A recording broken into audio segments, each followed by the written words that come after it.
We're very happy to welcome Barbara Moore. I tease her that she knows everybody, and actually doesn't seem to be far from the truth. She is an art historian and writer specializing in the avant-garde art of the 60s, 70s, and 80s here in New York and elsewhere. For over 50 years, she's managed the vast Peter Moore photographic archive of performance art and its antecedents, and is in the midst of authoring a book on SAME, Observing the Avant-Garde, Peter Moore and the Photography of Performance. Please welcome Barbara Moore.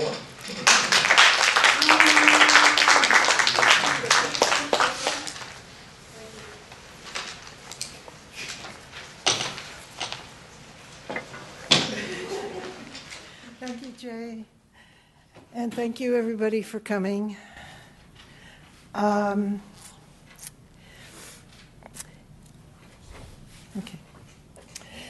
In the early 1960s, I was lucky enough to fall in with a circle of artists that became known as Fluxus, and to work with two of its most influential and also outspoken members, George Maciunas, who's pictured here,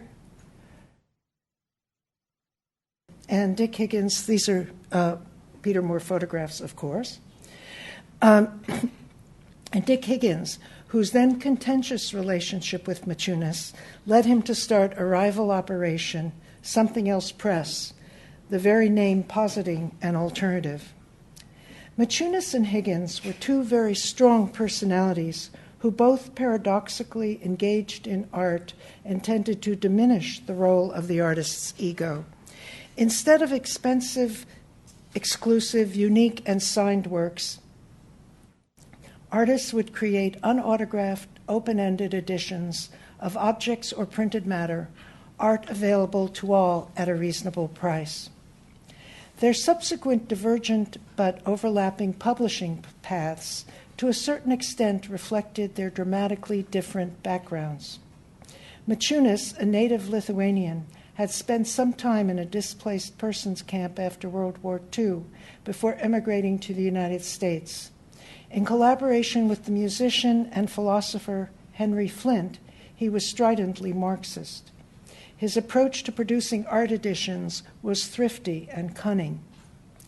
Unlike Fluxus performances, in which collectivity is often evident, the Fluxus publishing program would not have existed had he not been in charge. He interpreted, tweaked, and filtered other artists' work, his style tying together a fluid, amorphous group of individuals. Although stylistically his own hand is visible in every multiple Fluxus produced, his name was subsumed into a collective ideal. And, of course, these are many of the labels that he designed for Fluxus editions. Higgins was the son of wealthy parents, grandson of an industrialist who founded Worcester Press Steel. His grandfather, John Woodman Higgins, also created a private museum, the Higgins Armory Museum in Worcester, Mass.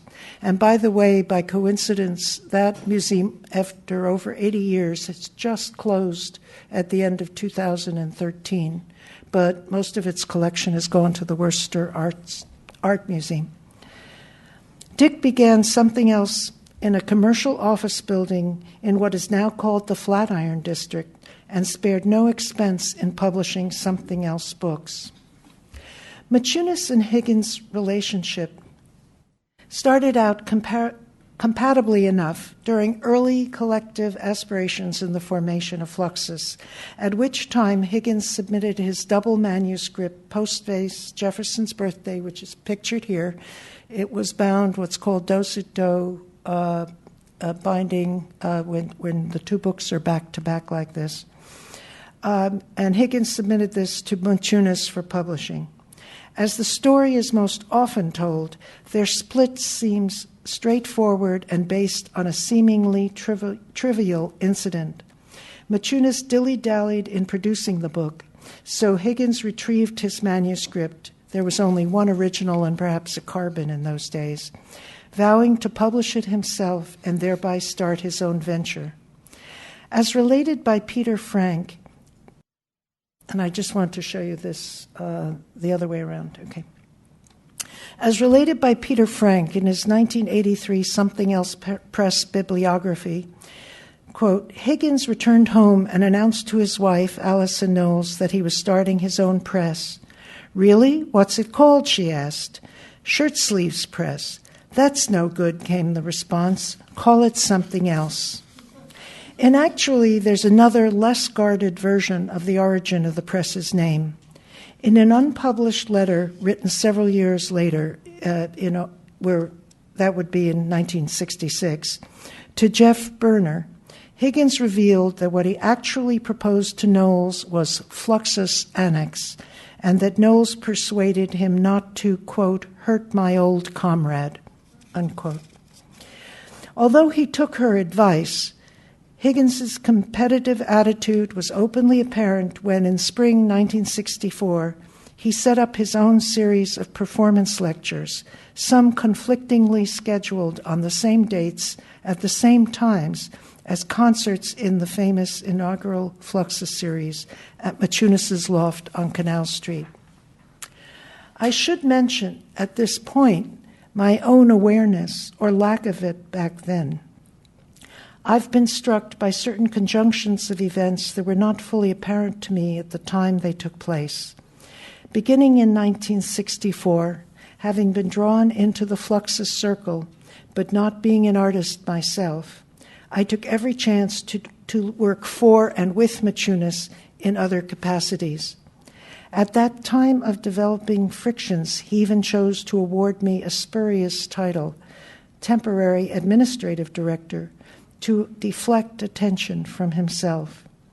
In late January 1965, he wrote me from Arizona, where he had gone for his asthma. You are in charge of Fluxus public relations. Much must be repaired after my public relations effort. End quote. In the meantime, Higgins had approached me in late 1964 about becoming editor for a new press he was starting. In early January 1965, he called to say he was opening an office. I soon learned that his office equipment included an IBM executive typewriter with the same distinctive sans serif font as that used by Maciunas for Fluxus publications. So here are some pages. I know they're not sharp, but it doesn't matter. You can see the type of type there is from the typewriter. And this is a Maciunas publication. I could have chosen any one because they all had the same typeface. Only weeks later did I realize Dick had already published Postface Jefferson's Birthday using this typeface, and it wasn't until many years later that I learned he'd already considered and rejected the name Fluxus Annex. Was his job offer to me intended as a kind of executive raid on a rival press? While employed by Higgins, I continued to work often on Fluxus with Maciunas, but managed to stay aloof from the skirmishes between them, in large part due to my ignorance of many details. I was not alone in dealing with such strong personalities. Because of my own tightrope walk between Maciunas and Higgins, I can't help but empathize with Thomas Schmidt's similar relationship to Maciunas and the German Fluxus artist and graphic designer Wolf Vostell that Thomas described to me in a letter in 1983. The relation between George and Vostell was complicated. In the beginning, there was collaboration. Vostell was in the early Fluxus publications and performances. Vostell put Fluxus people into his early magazines and performances. Then came the time that Vostell tried to promote his décollage, and this is the series of décollage magazines that he made. That Vostell tried to promote his décollage as a rival form to Fluxus. And now, and that's Thomas speaking in 1983, now, seeing that Fluxus is very famous and décollage is not, Vostell even uses the term Fluxus again for many of his activities. Schmidt continues, Vostell's problem with me was, I think, that he thought me to be his scholar and was hurt and angry when I worked with George. My problem with Vostell was simply that I worked for him. I mean, I was very young and small, and Vostell was the only one I knew in Cologne who had contacts to the international avant-garde. And that actually was a very important thing for me in working for both Dick and George. Although we were in the same age range, they were so far ahead of me in knowing about the things that were going on in Europe, and particularly at Something Else Press. Just to go into the storeroom was my whole education, really, in concrete poetry and a lot of the other things, because Dick was also, in addition to his own books, he was distributing books for other publishers from Europe, Hans-Jörg Meyer and Editions Matt Moe and some of the others. And this is getting back to Thomas Schmidt's letter. He was the only one I knew in Cologne who had contacts to the international avant-garde, and he put me into his performances and magazines. And of course, I liked that very much. Maybe this was a mistake. In those young days, I found it completely all right to work with both of them, even though I always knew that I took George, or at least Fluxus, much more serious than Vostell and his activities. Maybe so the two of them both saw me as a sort of wanderer between the fronts, and maybe I was naive enough not to notice this. And that's the end of Thomas's statement. In all fairness to Higgins, he was far from the only one in conflict with Maciunas. Many early supporters of the events that had coalesced in 1962 under the title Fluxus had begun to disparage Maciunas's methods and motives. As early as April 1963, while Maciunas was still in Germany tying up loose ends from the seminal European concert series, he issued a proposed propaganda action for November Fluxus in New York City. Included were suggestions for, quote, pickets and demonstrations, sabotage and disruption of transportation system, communications system, museums, theaters, galleries. And he also wanted to stage vehicle breakdowns in traffic, and also quoting from that sort of a manifesto, clogging up subway cars during rush hours with cumbersome objects. He was going to hand out altered copies of the New York Times and Daily News and explode smell and sneeze bombs in concert halls. These provocations caused an uproar. In reply, Jackson McLowe suggested more straightforwardly political, though less inventive, targets and methods, such as, quote, support of strikers and locked-out workers, walks for peace, denunciation and agitation against war in Vietnam, U.S. aggression towards Cuba, nuclear testing, racial segregation and discrimination. In general, said McLowe, association with positive social action and activities, never with antisocial, terroristic activities and sabotage. Maciunas backtracked somewhat, claiming he'd been misunderstood and that his ideas were only suggestions meant to stimulate debate, which of course they did. He went so far as to add, without irony, a new proposal from Henry Flint, in which the final event in the New York Festival would be a lecture by Flint in the largest hall before the, quote, largest audience, denouncing all Fluxus festival activities as decadent, serious culture, end quote. Another art world attitude was expressed by Alan Capro. Capro had been invited to contribute work to Fluxus and had participated in the related New York, New Jersey Yam Festival, organized by George Brecht and Robert Watts in May 1963. But he became disenchanted with Maciunas's tactics. The June 1964 issue of the Fluxus newspaper printed a statement that Capro had made on a radio program. This is it. The group, with few exceptions, that associates itself with Fluxus is irresponsible. It is my impression that many people just simply goof off and pretend in a kind of very, very nasty way that they have certain superiority in their seemingly indifferent little activities. Its effect is to say to me and others, you guys are doing important things, but look, we are even more important doing unimportant things. End quote. Later that same year, we're now in September 1964, Capro directed Karl-Heinz Stockhausen's Originale, an elaborate multimedia event that was part of Charlotte Moorman's second annual New York Avant-Garde Festival. The all-star cast of what were then still underground performers included Higgins, Io, and Namjoon Paik, artists whom Maciunas considered part of the Fluxus galaxy. To make matters worse, Maciunas joined with Henry Flint in picketing the performances on grounds of cultural imperialism, a political stance far ahead of its time, but under the circumstances extremely unpopular. In panicked, paranoid reaction to mounting criticism, the Higgins imbroglio and what he saw as a less than full commitment to Fluxus on the part of other artists, Maciunas published a strident set of restrictions concerning use of the term Fluxus in publications and performances.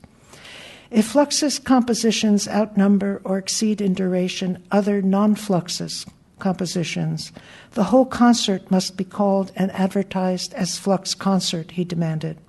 He threatened penalty fees and legal action if his conditions weren't met. These terms only fostered increasing general hostility. In mid-January 1965, shortly before Something Else Press officially opened its doors, a dispirited Maciunas went to Arizona for his asthma, his going-away party at Takako Saito's loft, attended by only a handful of Japanese, the Fluxus artist Joe Jones, my husband Peter Moore, and myself. Speculating that Fluxus wouldn't survive, he talked of moving west permanently, although in the end he was so homesick that he returned to Canal Street within a few weeks. But what was by then a running competition between himself and Higgins continued, with varying degrees of acrimony for several years. In a correspondence showing at times surprising professional civility, the two publishers accused each other of real and imagined slights. Higgins expressed annoyance that Maciunas didn't include his work in the Fluxus foldout that was in Tulane Drama Review, and this is a picture of that, in late 1965. A few months later, Maciunas complained that Higgins left out any mention of Fluxus in his Something Else newsletter essay, Games of Art. And of course, here you're beginning to see perhaps, the two different styles that these people produced, but I'm going to get into that more later. Higgins also ignored Maciunas in most of his other newsletter essays throughout the 1960s, or referred to him obliquely without mentioning his name. In one 1968 newsletter, he spoke of Fluxus in the past tense. Quote, today, of course, it's mainly the name of a very interesting publisher of editions of art objects run by one of the founders, end quote. The two men even vied to produce the same publications, such as Daniel Sperry's Encyclopedia, which is EGG Cyclopedia, it was about eggs, and a cookbook I was compiling. This leads us back to Postface. The 1963-64 essay that comprised a large part of Something Else Press's first book. This volume originally existed in a print run of only 1,200 copies, and by the late 1970s was out of print. Higgins' Postface essay, containing the first full account in English of the legendary series of European concerts that marked the beginning of Fluxus in 1962 to 63, written by a founder of the movement and participant in the activities described, long remained a paradigm for what Fluxus had been, and thus a highly desirable research source if one could find it.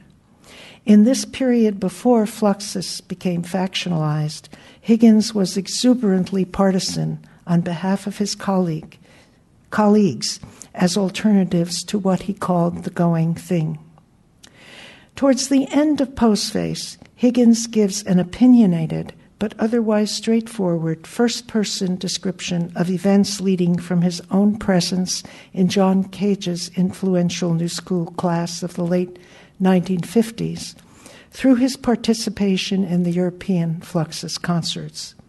He relates, quote, "In 1961, George Maciunas turned up. He wound up presenting the most interesting performances I have ever heard of, and he has never stopped." Higgins continues, his idea, that's Maciunas's, was of a collective, doing festivals and publications. The basis of the collective was that the work had to be realistic and concrete. On both these grounds, it was implicitly opposed to the international style in music, the going thing in poetry, abstract expressionism in painting, and so on. There was no creed, no possibility of a Fluxus group, which would have driven every one of us away, nothing but the rostrum and the material. We were very excited about that, end quote. A year later, so we're now in 1965, an extract from Postface, a piece entitled An Extract from Postface, appeared in the German anthology Happenings, Fluxus, Pop Art, Nouveau Realism, edited by Wolf Ostel and Jürgen Becker. This extract, and I put that in quotes, was actually an extensively rewritten vituperative account laced with painful put-downs of Maciunas. It emphasized the role of Ostel, whom Maciunas considered to be not only in league with Higgins, but as publisher of the striking periodical Décollage that I showed you before, that included many Fluxus artists, even more of an arch rival in innovative graphic design.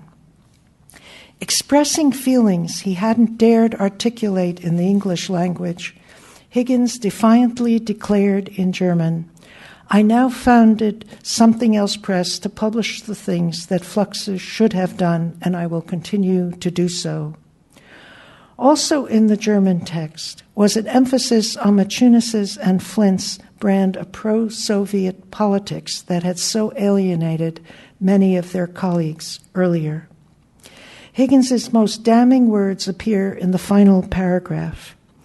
Referring to the aftermath of the politically charged picketing of Stockhausen, Higgins states, "Fluxus could not survive this blow. No one was interested anymore.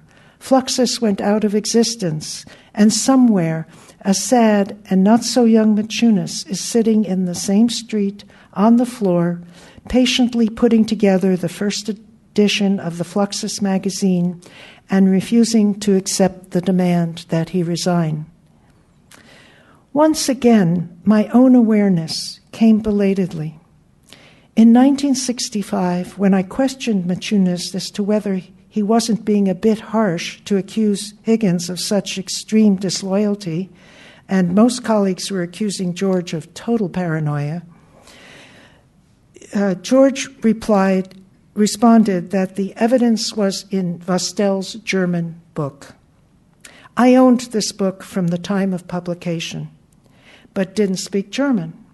So a supposed direct translation into that language of an essay titled An Excerpt from Postface didn't strike me as particularly incriminating. Only 20 years later, in researching something else, did I decide to have that text translated, at which time all the pieces fell in place. Even without all this volatility, it's easy to understand why Maciunas and Higgins would part ways. Fluxus editions and publications, like its performances, were emphatically amateur, as distinct from professional, in concept, even though Maciunas was an extraordinarily skilled and imaginative designer. Operating by the seat of his pants, he was thrifty and resourceful, emphasizing the otherness of his material. Typically, his labor-intensive frugality dictated design decisions, such as hand collation and the box format itself, which was one way to avoid standard bindings, the most expensive element in regular book publishing. His primitive marketing strategy was based on the assumption that the burgeoning worldwide and, of course, pre-internet social and postal network of Fluxus artists would promote his and their products. I showed you some labels before, but these are the actual boxes. They were cheaply made of plain plastic boxes, purchased on Canal Street, unorthodox materials found there or in any hardware store or on the street, paper so crude that some were more commonly intended for packing material rather than printing. Typewriter-type text and meticulously applied dry transfer lettered headlines. Maciunas considered his own fabrication efforts freely given and never factored his numerous long hours into the retail price. His main printer was Zachar Brothers, a firm whose primary source of income was pornography, which incidentally guaranteed that they would never apply censorship to Maciunas's controversial political opinions in his collaborations with Henry Flint. In my favorite variant of an oft-quoted public Fluxus manifesto, and this is from that issue of the Chilean Drama Review with the Fluxus foldout, Maciunas wrote, "Fluxus art, non-art, amusement forgoes distinction between art and non-art, forgoes artist's indispensability, exclusiveness, individuality, ambition, forgoes all pretension towards significance, rarity, inspiration, skill, complexity, profundity, greatness, institutional and commodity value. It strives for monostructural, non-theatrical, non-baroque, impersonal qualities of a simple, natural event, an object, a game, a puzzle, or a gag. It is a fusion of Spike Jones, gags, games, vaudeville, Cage, and Duchamp." While Maciunas was turning theory into quips, a more verbose, didactic Higgins was educating the masses through numerous essays in his newsletters. Intermedia, games of art, boredom, and danger are only a few of the pertinent modalities he defined and explained. His publishing manifesto decreed fullness of body and mind, quote, "an art that clucks and fills our guts," end quote. On the financial front, Something Else Press would have been inconceivable without his inherited wealth. From the beginning, he insisted on traditional accoutrements of quality, as outlined in the essay accompanying his first catalog, What to Look For in a Book Physically. Utilizing his previous job experience doing design and production for a commercial book manufacturer, Higgins made elaborate cost analyses that determined, for one example, that Ray Johnson's Paper Snake had to sell for exactly $3.47. He set up an office in New York's publishing district on Lower Fifth Avenue, advertised in the trade magazine Publishers Weekly, sent commissioned salesmen on the road, and directed his attention to libraries gearing both format and design to standards they would accept. An example of his reliance on the salesman's opinions is this book by Jackson McLough, Stanzas for Iris Lezak. The original design was this black and white dust jacket. When the salesman complained that the book wouldn't sell because of the jacket, Dick reprinted it in shocking pink, actually much brighter pink than what's shown here, with a bright orange wraparound band. Even when his competition with Machunas led him to publish a boxed edition, in this case, Wolf Ostel's Décollage Happenings, he advertised it by emphasizing its sameness to a book. And he actually put the title on the what would be the spine, so you can see how it would fit on a bookshelf.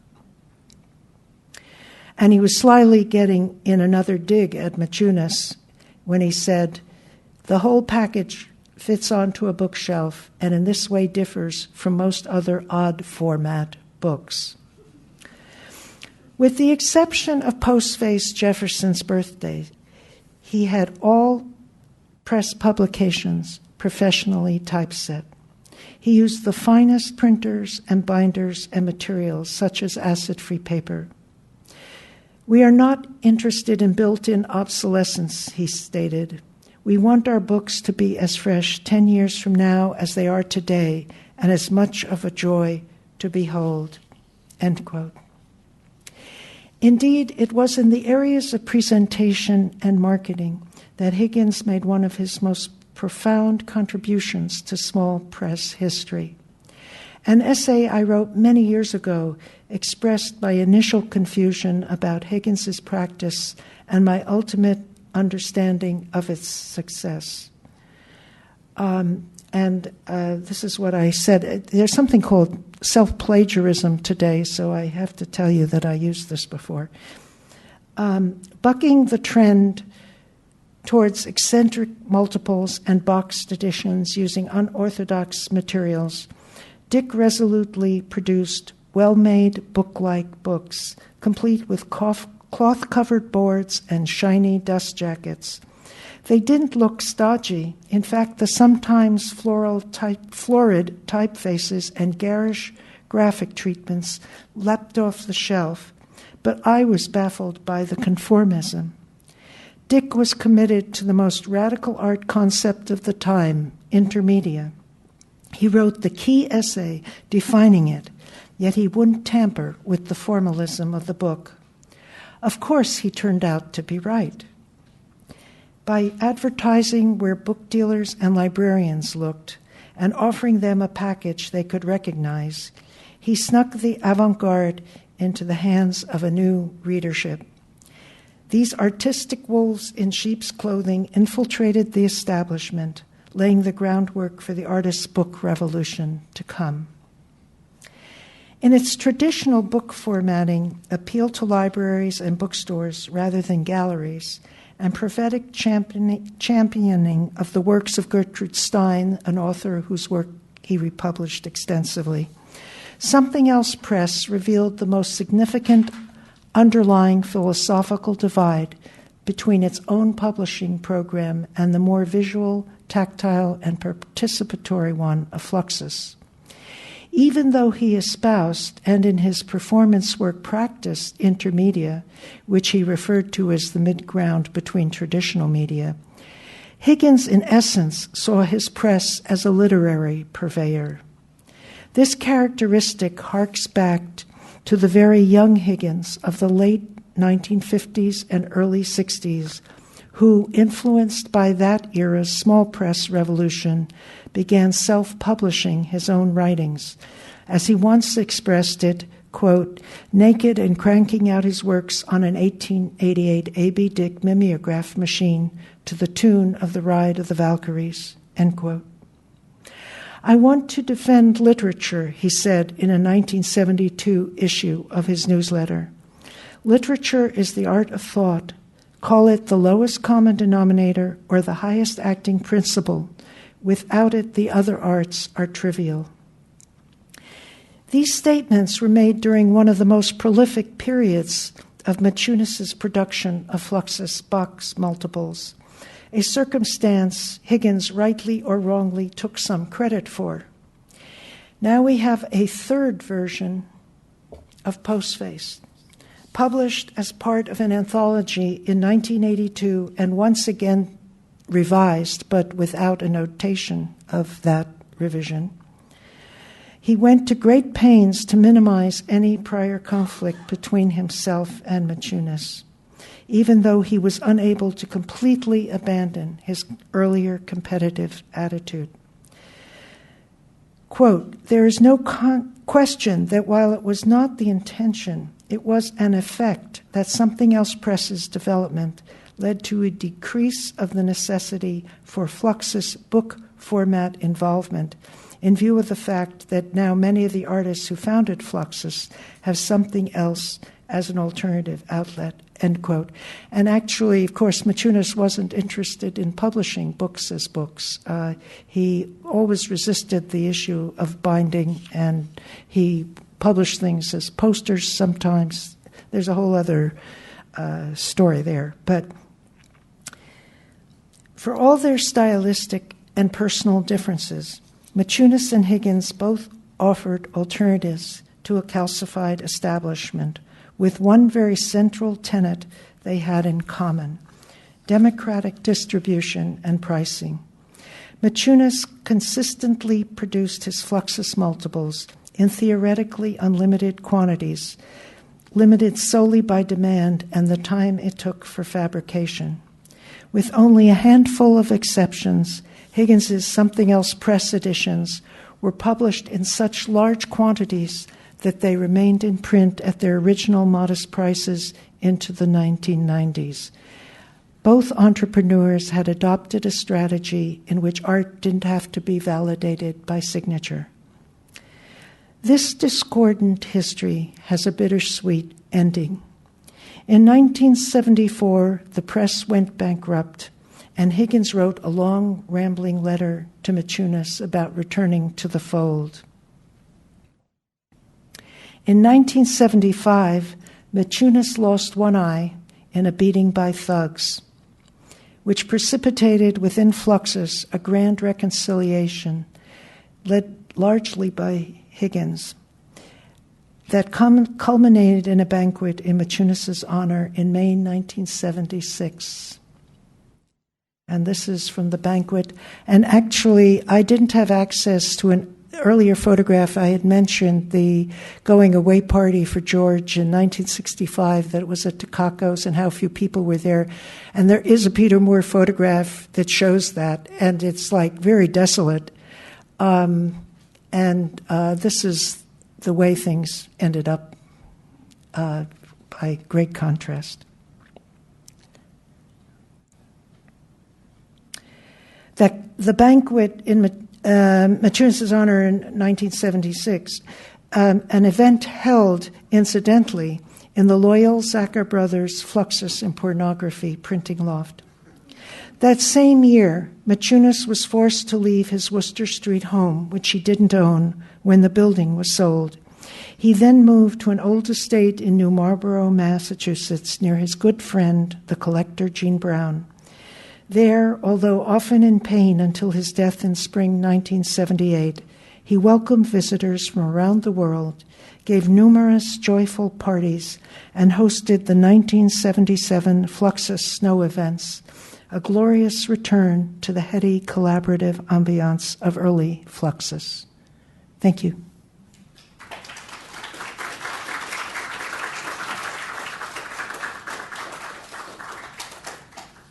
Any questions? Yes? I can't hear you. I'm sorry. I have two questions. One is about distribution.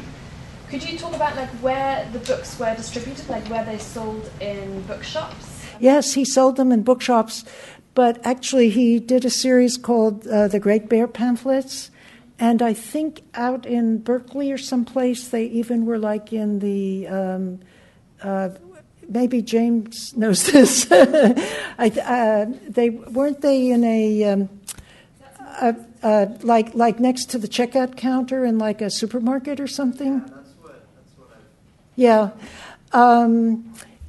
He went through the mostly it was the most conventional commercial outlets, and while it's obvious that a food store isn't conventional, it still was a place where you find things next to the checkout counter. I mean, it's a very commercial way of were they also distributed at readings or performances and maybe sent to other artists or poets? Not necessarily. Dick was not always lugging around books. He depended on other people, the salesmen and the orders from the regular libraries, and stores. He was not lugging around books at all from place to place. And actually, there weren't as many performances then as there are now either. So, Philip, yeah. Margaret, could you talk a little bit about who was the audience for not only the performances, but all the Flux publications? There was hardly any, Phil.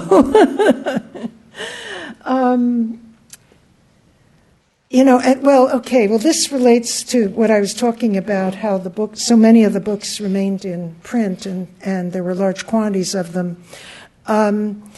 Except for a few, like, for example, Postface Jefferson's Birthday was only 1,200 copies, and he never reprinted it. And, there was the special edition of the Vostell and a few other things. Dick, when he published a book, and maybe he'd publish 1,000 copies, which was a huge amount for that kind of material in those days, right?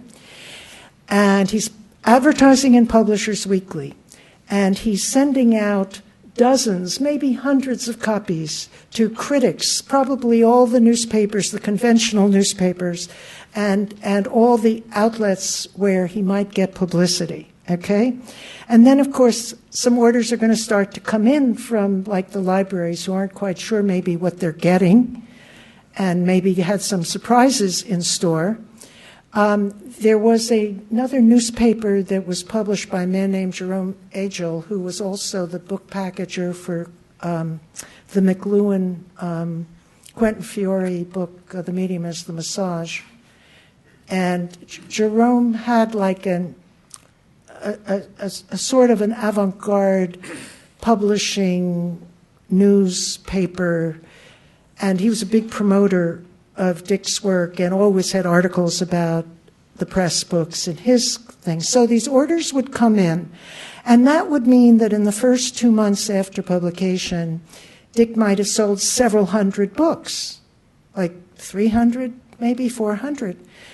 So he had 1,000, and he would go into the storeroom and he would say, "It looks like we need to reprint," because he was assuming that if it's 300 books the first month, it's going to be 300 books every month, which of course it wasn't. And so then he would publish another 1,000 or sometimes 2,000 copies of the books. I remember, I think Daniel Sperry's Anecdote Topography of Chance was several thousand. And then some books did sell very well, like the concrete poetry book that Emmett edited. They claimed there was something like 18,000 copies ultimately. So it was not. Dick's operation was done on this professional, conventional level, not as we think of artists' books being done generally. And Barbara, when he was up in West Glover, he had a something else press office in Barton, and he had a warehouse there with one of these mechanical hoists. Moved the cases of books from here to there around in the warehouse. It was a always switchboard and a secretary and so forth. He had everything. Yeah. Could you tell us who was the audience for the Flux publications, the Flux files? Well, George actually, these theoretically unlimited editions, most of them weren't published in very large quantities at all, simply because there was no demand. Dick sold more books because he pushed it so hard.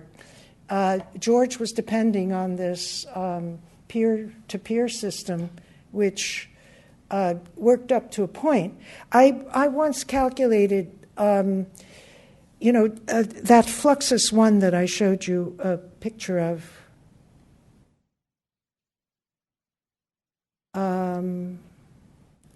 This book. Now, George put that together by hand, obviously, and he usually wouldn't let someone else do it. And at one point, he was making maybe 10 copies a year. And he made it he kept going, because 5 years, 10 years later, he could still make you a copy if you ordered it. So even at the maximum of 10, 15 copies a year, and he made it for 14 years, go figure. And he was selling it at first, I think it was $10, then it was $20. And it was, hundreds of dollars worth of labor. But I have to say another thing, too, about the printing. While the quantity of printing that George did would be very expensive if he had paid for it, quite often he didn't pay for it. He ganged this stuff up on other jobs that were commercial jobs, like he was designing stuff for Anthology, the Cinematheque, what became Anthology Film Archives. And so he would have a large sheet of their printing that they were paying for, and without it costing them extra, there would be this 2-inch strip at the side. And in fact, I don't have a picture of it, but he made Peter a note paper. He called Peter up one day and he said, would you like to have some note paper? Of course, Peter said yes, that George was going to design this. So George designed these long strips with sprocket holes. They weren't holes, but they were black, like sprocket holes. And that was the note paper with Peter's. I think the holes themselves maybe were the letters. I don't know, but Peter's name is on there, whatever. And that was because he said, I have this job and I have this extra space. And so a lot of these odd sizes that he did came about because of that. And so it wasn't out of pocket for him.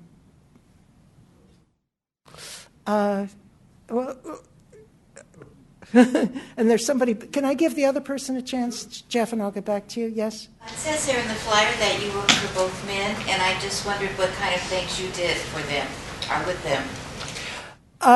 Okay. Well, first of all, I was editor at Something Else Press for the first year and 3/4. I was the first editor there.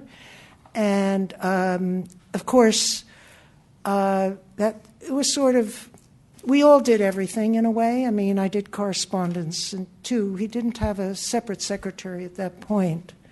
For George, it was a little more nebulous, really. He called me the temporary administrative director and doing public relations. That was mostly when he was in Arizona. And it was sort of, I don't even remember much of what I did because it was somewhat of a spurious title. I had, technically I had responsibility, but there wasn't much to do without his presence. I mean, we collaborated on some editions later on and different things through the years. But in that period, I do remember that when people ordered Fluxus editions, I was the one who was the go-between. And I can't remember if maybe Io or someone had the key to George's loft and got me the stuff or whatever, but people would come to my apartment to pick it up, and the transaction would be handled through me. That was all there was to do when he wasn't there. How did you happen to meet them in the first place? Oh boy, for me it's a fabulous moment. But if you want to hear it, I met, because I still have the picture of meeting George the first time in 1961. That was when he had the AG Gallery on Madison Avenue, And I used to go, excuse me, I'm falling off the chair. I used to go to galleries very religiously, and at that time, the gallery district was north of 57th Street, mostly on Madison Avenue. So, I'd spend days going up and down, and I knew all the galleries. And, that was, New York was then and still is such a fabulous place to get self-educated about all this stuff. And so I'm walking by one day, and I see there's a gallery I hadn't noticed before, so it must have been late 1960 or early 1961. And it was this AG gallery, and I walked up this one flight of stairs, and just inside the front door, there was a table that had a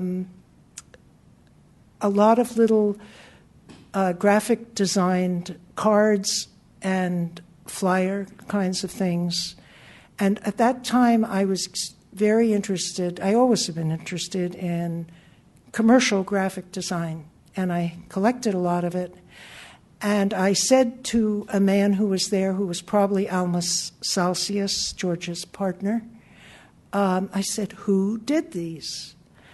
And he pointed to the back of this loft-like space, and George was on a ladder, and the plaster had been stripped from the ceiling, and there were all these beams going across, horizontally across the space. And George had these large sheets of slightly stiff but translucent, sort of flexible paper, very large sheets, and he was putting them between the beams and making a vaulted ceiling out of paper. And I've never forgotten that. I can still see him on the ladder.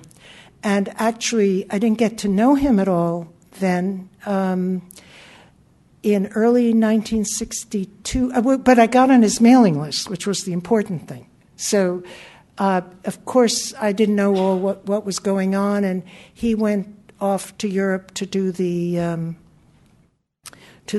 European concerts and stuff. And in early 1962, Peter and I went to a concert at Cooper Union on avant-garde music. There was a series there.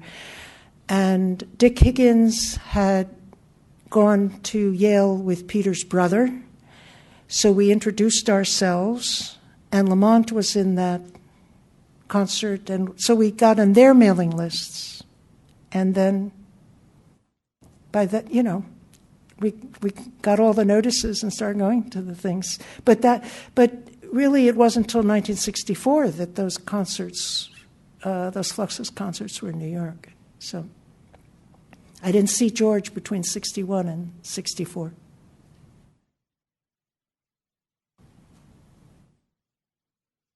Yes? And Jeff, I'm sorry. Okay, right after Michael. Yeah. Okay. Yeah, I just wanted to say that when George was having his fight with Charlotte Norman and so forth, I think Yoko and John were somehow in there too, and George wanted to communicate with people who had been involved in the Avant-Garde Festival. He used you as the intermediary. And if you wanted to reach, Well, George knew he could trust me, and I.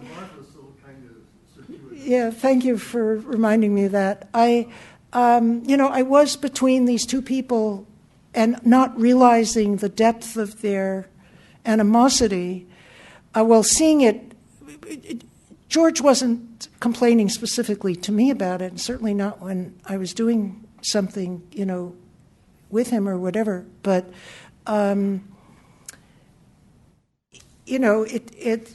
Dick held himself totally in check about that in my presence. He wouldn't have dared say anything in the office against George, And as I said, it was lucky that maybe it took so long for me to read how bad it had gotten. You missed, I think, part of the beginning where Postface had been rewritten in several times. I'll tell you later. Is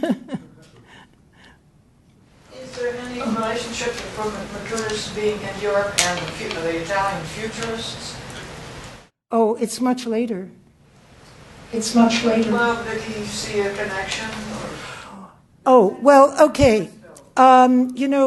First of all, we could put that in a time frame. And I had said how much George and Dick, with their international collections, had taught me and influenced me and whatever. The question of Dada and Futurism and how they were received in the United States. The Motherwell book on Dada was done, I think, in 1951. I did not see it at that time. I saw it much later, and I suspect that other people that we knew probably, knew Dada. People like Emmett were much more educated and in this area and had more of those European connections. So these terms were very vague to someone like me. And then the Futurists, really, there was a 1961 exhibition at MoMA, but it was mostly paintings and stuff. And Mike Kirby did a book on Futurist performance, which sort of woke us all up about that. But that was late 60s, I believe. So, Think about the manifesto, the terrorism, the protest. well, no. What I'm saying is that I don't think we knew these terms, and some of us knew these movements, but I definitely wouldn't say that the terrorist part or that recent show on futurism at the Guggenheim exposed a lot of stuff we didn't get to see. I mean, because of the fascist connections and whatever, and this was always downplayed in the United States. So I certainly was not informed about it until much later, and I don't remember people discussing it. As I say, someone like Emmett Williams probably knew more about it, but I mean, Larry, yeah. I'm sorry, I missed the early part, stuck in traffic, so I hope I haven't. I'll give you a DVD. I don't repeat something you've already talked about, but Bob Watts once told me that the Gutai show in 57, I believe, was a very deep influence upon Yes. and others. And there was an article in the New York Times at that time, yes. And I mean, Dada's often mentioned, and you mentioned the Michael Kirby book, which is, also in the futurist. So, but Gutai is not, certainly is celebrated, but it's not spoken about so much in connection with Fluxus. And there's so much with paper and so on. You mentioned the vaulted ceiling. Were you aware in your connections with George any particular appreciation he had about Gutai, given the strong Asian connection? Well, yeah. I'm sure he knew about it, and Alan Capro was the one who was really promoting Gutai as an influence at that time. And Gutai has a whole section in his Happenings book that came out in the mid-'60s. But I don't remember George. I mean, I don't remember every conversation I had with George, obviously. And there must have been some awareness, because all those Japanese were figures in Fluxus. So, yeah. And of course, there was High Red Center, I I can't answer. I just don't know. I mean, I would believe it would have to be known, and particularly because of Capro, too. So, did I miss somebody here? Michael, I'm sorry. I've been trying to get this fact from other writings of yours that you've done about something else, but I haven't seen it. So maybe Miss Worms or this I have to ask. Oh, you, Miss Worms. Oh, come on. You talked about Dick sparing no expense to have the books be of Yeah. a certain quality. So then, why did the paper Snake, instead of reproducing things in full color, he made all of the artwork orange and... No, but that's Dick's design, and I didn't get into that in detail. I did not like Dick's design. Okay, what Thomas Schmidt said, and I got along fabulously with Dick. I never would say that's terrible design, but I was very interested in design. That's how I got interested in what George was doing initially, and when I went to the press, I'm thinking every time, I had nothing to do with the design of the books. It was Dick's press. He could do what he wanted. I thought his designs were terrible. Now, in retrospect, even designs that aren't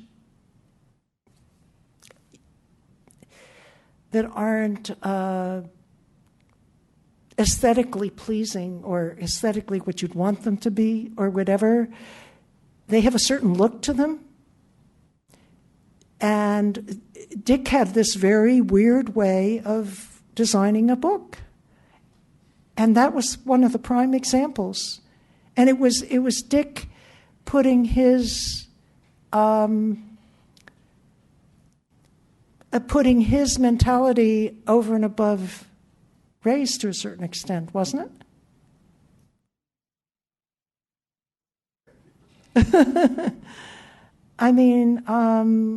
There were a lot of things about that book Ray didn't like. Am I correct?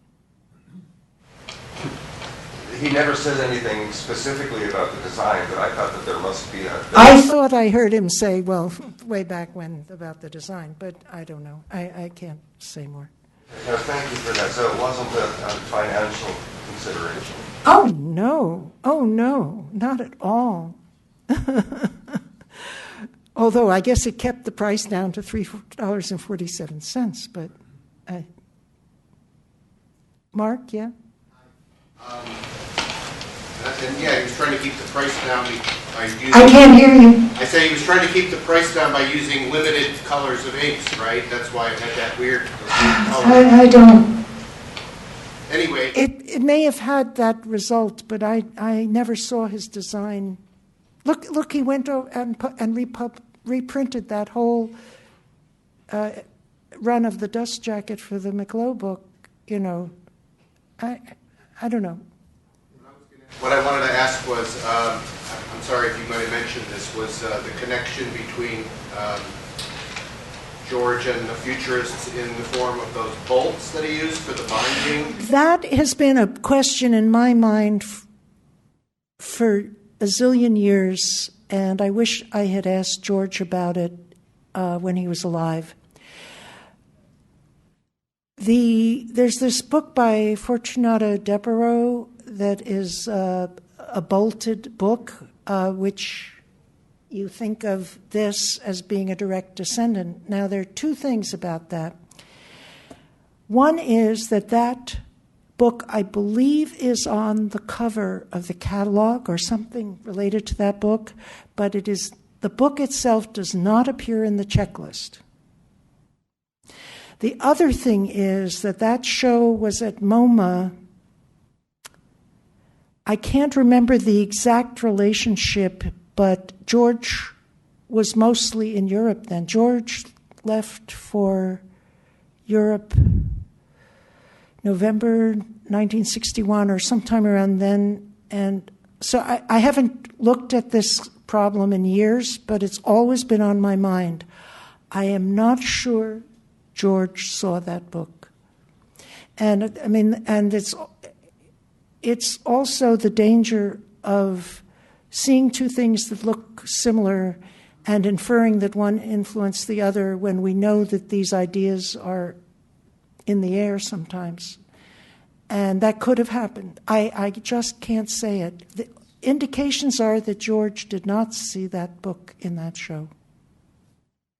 I cannot swear to it. But. Yeah.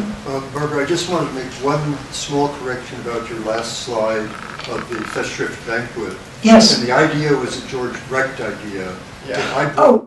Okay, no. Actually, that's my language. I knew that, actually, and I know your involvement and Sarah's and everybody else's.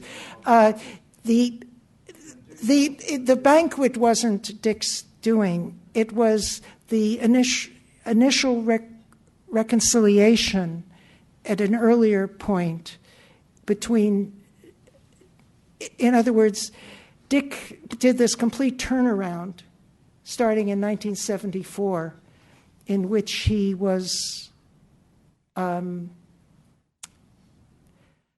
can I say, reconciling with Dick. And so it was the reconciliation he was very involved in. I could have worded it better. And no, I didn't mean it to sound as if the banquet had been his idea at all. Dick and Allison were involved with it. I brought the idea. But I'm talking about before the banquet, the after George's eye was lost. Dick he was talking differently about George. Is the short way. I'd just like to add that George did share Dick's letter, which I don't think is very nice, Oh, the reconciliation. I'm still one of those people who believe in privacy, which seems to be going away rather fast. But George was, I think, very, I don't know, gloating a little bit about that letter, and at least to a few people, let's say, in the inside of this circle, he shared this letter. But I mean, he didn't do it in a gloating way, but maybe proud or apply your own adjectives. But well, I think he was also grateful. Yeah. And then when the banquet occurred, everybody's there were a lot of people who came back to him at that time, symbolically, I think,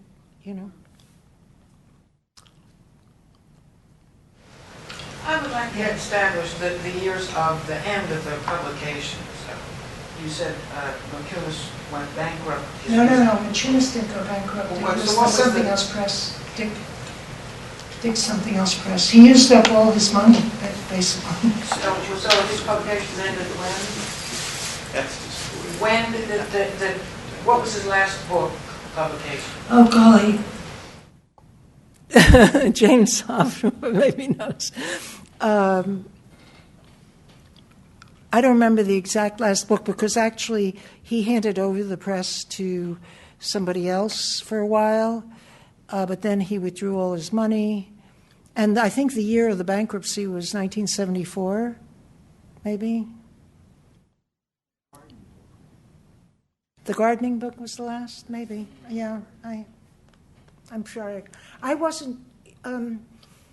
I left the press very shortly before my first child was born in September 1966. So I think I left in August. Maybe I worked pretty close to the end, and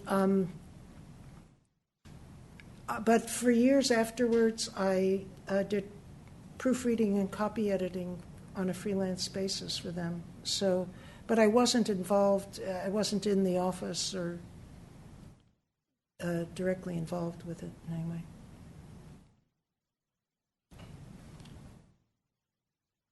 Yes, Larry. I'm sorry to keep saying something, but I mean, this is so interesting and so deep and wide, and you're such a gold mine of information, it's hard not to take advantage. I just wanted to mention about Dick and the conventionality of the book. You know, you explained very well kind of what his motives were to kind of slip this, you know, lack of a better term, you know, avant-garde or whatever you might want to choose to call it, information under the doors of conventional libraries. But there was still, you know, some irony I saw, particularly in the book, which I can't pronounce, F-O-E... F-O-E-W. Yeah, which was made to look like a Bible. Mm-hmm. And to me, that crosses the boundary of conventional and into the ironic objects. But it's still a book. It is I mean, bound it's still exactly like a book. Yes, but it is definitely. Oh, yeah, I mean, he was unconventional. I mean, complete yeah. with a little ribbon, Yeah. you know. But of course, a library getting that, you know, they're seeing it described and it's a book and they're getting it and it still looks like a book. They can still put it on the shelf. You know? I mean, his designs were not conventional themselves.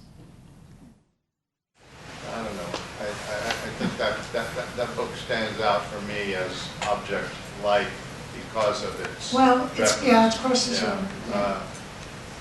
mean, but he did so much, and, you know, Renaissance man kind of guy, you know. Good. Thank you.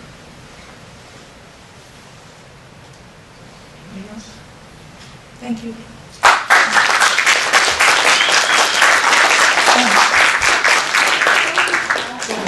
Clarify what they meant by cultural imperialism.